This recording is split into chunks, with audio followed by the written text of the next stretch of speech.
Today's headline is He's a Fighter from Way Back. The subheadline says, to land the Mackinaw Trout, there must be stout tackle and no slack line. It says, if the Mackinaw Trout could be fished for with a light rod and tackle, as salmon are, said a New Yorker who has been trying those game Lake Michigan fish, the title of the salmon as king of game fish would fall at once. The Mackinaw Trout is stronger than the salmon, of greater average weight, equally as tactful, and as fierce a fighter as that Goliath of freshwater fish, the muskellunge. A bout with one of these trout at the end of 100 feet of line on a supple split bamboo rod would give the sturdiest salmon fisherman enough of hard and exciting work to satisfy him for the day. 18, 20, and even 25 pounders are by no means uncommon, and 30 pounders excite no more than ordinary comment. But the Mackinaw Trout, like the salmon trout of the New York lakes, isn't built for fine tackle, and if you want him, you must work the oars of a boat faithfully and trail your whirling troll at the end of 200 or 300 feet of heavy line, in from 50 to 100 feet of water. Sometimes the fisherman ties his line to his leg as he rows his boat, but the usual style is to hold it in his mouth. That is, if he is fishing for trout anywhere on the lake but Traverse Bay. From time out of mind, Mackinaw trout have been fished for in Lake Michigan with a slender minnow-shaped troll, so made that it will whirl rapidly when drawn through the water, and fastened to a staring white line as big around as a lead pencil.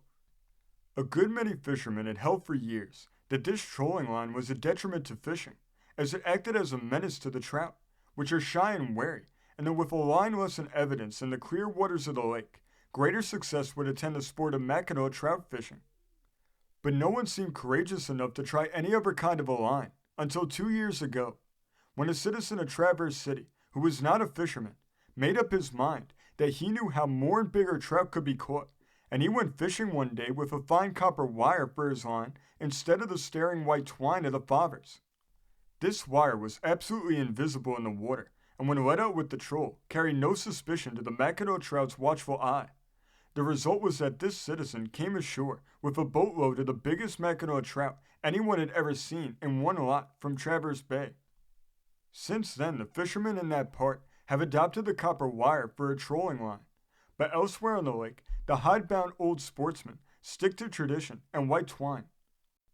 There is no mistaking the strike of a Mackinaw trout on the troll, and the instant he makes it, all of her business must be subordinated to that of getting him safe into the boat.